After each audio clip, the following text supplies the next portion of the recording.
बाक्सा जिल्ला एबसुआ 97 जौखोन्दो मोननाय फरायसा दीपक बर'खौ खौरां लाफैदों। बर' बिजों आयदाजों फरायनानै आसाम नाङैनो मेट्रिक आनजादाव बांसिन नम्बर मोननो हानाय दीपक बर'खौ खौरां लाफैदों बाक्सा जिल्ला दुलाराय बर' फरायसा आफादा। कुमारी खाता UN एकाडेमिनि फरायसा दीपक बर'आ गावनि गोब्राब नाजानायनि गेजेरजों बर'फोरनि गेजेराव आसाम नाङैनो मोनसे जारिमिन सोरजिदों। सानखान्थि आरो समाज बिगियान आयदायाव 100 नम्बर मोननायजों लोगोसेनो इंराजियाव 93, बर'आव 97, बिगियानाव 95 आरो एडभान्स मेथामेटिक्सआव 97 नम्बर मोनदों, जायनि थाखाय रायजो नाङैनो सिनायजादों। बेखौ नोजोर लाखिनानै दीपक बर'खौ थुलुंगाखांहोनायजों लोगोसेनो फरायसा समाव मदद होनो हानाय बायदियै खौरां लायो बाक्सा जिल्ला एबसुआ।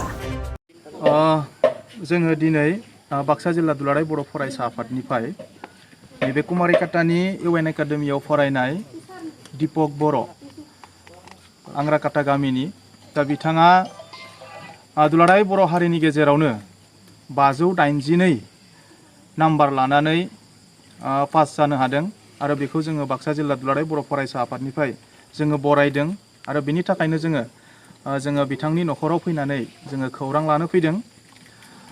जोङो हास्थायदोंमोन बा जोङो सिन्था खालामदोंमोन बाक्सा जिल्ला दुलाराय बर' फरायसा आफादनिफ्राय नैबे सेबाजों डिक्लेयार खालामजानाय जा मेट्रिक आनजाद, नैबे मेट्रिक आनजादनि टप 10नि मासियाव जोङो जायगाखौ जोङो बाक्सा जिल्लानिफ्राय मोनथारगोन होननानै जों आसा खालामनाय जादोंमोन।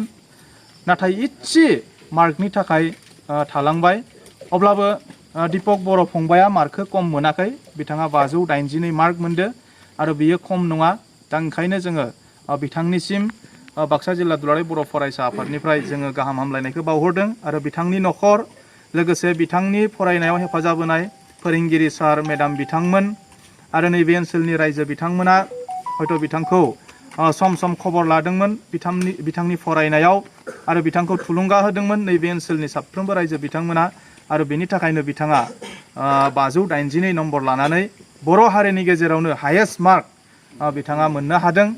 दा बेनि थाखायनो जोङो बाक्सा जिल्ला दुलाराय बर' फरायसा आफादनिफ्राय जोबोद गोजोननायखौ जोङो बिथांनिसिम बावहरनाय जादों।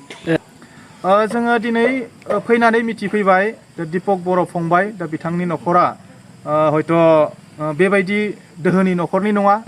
दा ओंखायनो जोङो बाक्सा जिल्ला दुलाराय बर' फरायसा आफादनिफ्राय बिथांनि जा गोजौ सोलोंथाइ लानाय नैबेहाय जेसेबां हायो जोंनि फारसेनिफ्राय जों हेफाजाब थागोन जोंनिफ्राय आरो बेजों लोगोसे जोङो बाक्सा जिल्ला दुलाराय बर' फरायसा आफादनिफ्राय जोङो बेखौबो खावलायगोन दिनै बिटिआरआव मोनसे सरकार सोलिगासिनो दङ। नैबे सरकाराव थानाय जायफोर दैदेनगिरि बिथांमोन दङ दा बिथांमोनखौबो जोङो खावलायगोन जाहाथे बिथांनि गोजौ सोलोंथाइ लानायाव सरकारनिफ्रायबो हेफाजाबखौ होगोन।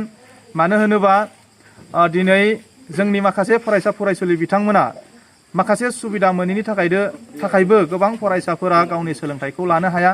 दा थिग बेबायदिनो दिनै नैबे दीपक बर' फंबायनि गोजौ सोलोंथाइ लानायावबो जोङो जिल्ला एबसुनिफ्राय हानायमानिखौ हेफाजाब होगोन आरो जोङो सरकारनिफ्रायबो बिथांनि फारसे नायफिनगोनखौ जोङो जोंनिफ्राय खावलायहरनाय। जिहेथु जोंनि थासारिया एसे गोजोन फैबाय आरो बेनि थाखायनो दुलाराय बर' फरायसा आफादा साफ्रोमबो फरायसाफोरखौ जोङो थांनाय समाव माने जायफोरा मेट्रिक आनजाद लिरगोन जोङो न' थांनानै खबर लाहैदोंमोन आरो दिनै जोङो बुंनो हायो जोंनि गेजेराव मोनसे गोजोन थासारि फैनायनि उनाव खोब मोनसे मोजां परिबेस फैनायखाय जोङो सानदोंमोन जे नैबे देग्लायनि टप 10आव बर' बिजोंजों फरायनानै सासेबाबो हाबथारगोन।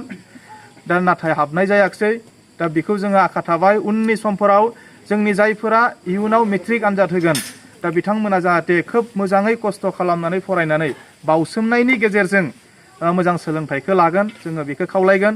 मानो होनोबा जों नुनो मोनदों आथिखालाव जोंनि गोबां बर' फरायसाफोरा गावनि फरायनायखौ गोसो होआलाबासिनो बा बिमा बिफानि खोथाखौ मानियालाबासिनो बा गेदेरफोरनि बाथ्राखौ मानियालाबासिनो माखासे गाज्रि खामानियाव दिनै जोङो इनभल्भ जानाय, दिनै जौ लोंनाय, सिगारेट सोबनाय, बाइक साखावनाय, खायसे फरायसाफोरखौ जोङो दिनै नुनो मोनदों बिमा बिफानियाव होनो हाथाराबाबो बाइक बिनाय, खरसा बिनाय नैबे थासारिफोरखौबो जोङो गुबुन गुबुन जायगाफोराव नैबे बाक्सा जिल्लानि बेन्दोङावनो जोङो नुनो मोनदों आरो नैबे फरायसाफोरखौ जोङो माखासे समाव लोगो हमनानै जोङो खावलायबोदोंबो बिमा बिफाजोंबो जोङो रायलायदो आरो समाजनि सुबुंफोरजोंबो जोङो रायलायदो नैबे थासारिखौ जोङो थारैनो गैया खालामनो हायोबा निस्सय फैबाय थानाय समाव जोंनि फरायसायाबो टप 10 आव हाबथारगोन बेखौ जोङो दाथियै जोङो बुंनो हायो।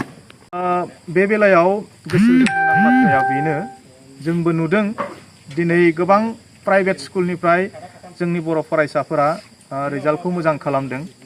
दा गभर्नमेन्ट स्कुलनिफ्राय जेरैबायदि हयथ' रिजाल्ट मोजां खालामनांगौ बेबायदिखौ जोङो हयथ' बांद्राय नुवाखै। ओंखायनो जोङो आसाम सरकारखौ आरो जोङो बिटिआर गभर्नमेन्टखौबो जोङो खावलायदो। मानोना जोंनि गेजेराव दिनै नुदो गोबां गुदि फरायसालि, गेजेर फरायसालि, गोजौ फरायसालिफोरा दिनै भेन्सार जानानैनो दङ। आरो जोंनि मेगननि नोजोरावनो गोबां भेन्सार स्कुलफोरा दिनै थैनानै थांबाय। थोजासे फोरोंगिरि गैया, जायनि थाखाय दुलाराय बर' फरायसा आफादा जोङो नैबे दाख्लैबावैसो टेम्परारिलि जोङो जोंनि राइटिं पेडआव जोङो टिचार एपइन्टमेन्ट होनो गोनां जादों। दा बेखौ नोजोर होनानै जाहाथे सरकारा स्टेप लायो आरो जोंनि खावलायनायाबो बेनो दिनै दुलाराय बर' फरायसा आफादा जोङो जोंनि राइटिं पेडआव जोङो एपइन्टमेन्ट टेम्परारि होनो गोनांलाय जाबाय। दा बियो जाहाथे उननि समाव जाया। मानोना मोजां फोरोंगिरि थिसनबासो गुन गोनां सोलोंथाइखौ जोंनि फरायसाफोरा मोनगोन। आरो जोङो दिनै बुंनो हागोन जुदि फोरोंगिरिफोरखौ जुदि सम मथे थिसनोबा निस्सय सरकारि स्कुलनिफ्रायबो जोंनि फरायसाफोरा मोजां रिजाल्टखौ खालामनो हागोन। मोजाङैनो माबा गोजोननायखौ मोजां जोबोर मोजां मोनदों।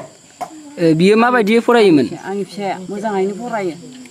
दा जिखिनि साननाय जोंनि साननायाबो मोजां जाफुंहोदों आंनि फिसाया। दा जों सानदों आरो दा जिबायदि सानदों आंनि फिसा हौवाया बेबायदिनो मोजाङैनो जानांगौ। फैबाय थानाय समाव बबे फरायसालिफोराव फरायनायनि बेखौ लागोन आरो जों मोजाङैनो फरायदो आरो।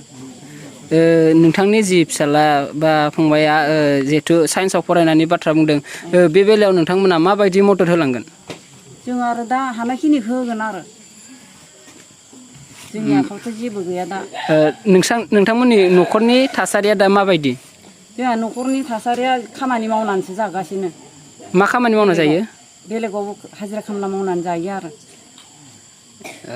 न'फोराव बेफोरबायदि जोंहा जेबो गैया। ओमफ्राय दा जिखुनु हायो बेखौनो होयो आरो जानि फिसा हौवाखौ। जिहेथु बिथाङा दा साइन्सआव फरायनायनि बाथ्रा बुंदों, बे बेलायाव नोंथांमोना थाखा फैसानि जिहेथु बाथ्रा फैयो, बेवहाय माबायदि मदद होलांनो सानदों? बिदिनो खस्थ' खालामनानै दिहुननानै होनांसिगोन।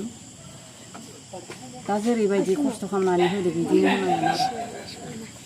बिथांनि फरायनायनि थाखाय सरकारनिसिम माबाफोर खावलायनो सानो नामा नोंथां? सरकारा जुदि अनहरोबा जोङो मोजां मोनगोन आरो। सरकारा जुदि अनोबा जोंनि दा गैयिखौ नुनानै बिसोरो जुदि अनहरोबा जों मोजां मोनगोन आरो गोजोननाय मोनगोन। नोंथाङा सरकारि साख्रि नागिरदोंना? नोंथांनि थाखाय मोनसे गोजोनथाव खौरां। नोंथांनि थाखाय दं एडुकेट पइन्ट, जेराव नोंथाङा सोलोंथाइ लानायनि गेजेरजों सरकारि साख्रिनि गुबुन गुबुन रोखोमनि गोब्राब आनजादफोरखौ उथ्रिसारनो हागोन आरो गावनि आथिङाव गसंथानो हागोन। बे एडुकेट पइन्टआव नोंथांमोना SSC, bank PO, bank clerk, bank SO, UPSC, एफएससि, defence, railway, state insurance, AAO, ADO एसिस्टेन्टजों लोगोसे स्टेट लेभेल जब आरो माखासे सरकारि साख्रिनि आनजादाव गोनांथि जानाय आयदाफोराव सोलोंथाइ लानो हागोन। मख'नो गोनांदि बे सोलोंसालियाव साख्रिनिल' नङा, बेयाव MBA आरो सैनिक स्कुल बायदियाव एडमिशननि थाखाय एन्ट्रेन्स होनो थाखायबो सोलोंथाइ लानो हागोन। बे सोलोंसालियाव गाहाम थाखो खथानि सुबिदा दं आरो सम मथे नोंथांनि सोलोंथाइखौ बे सोलोंसालियाव होनाय जागोन।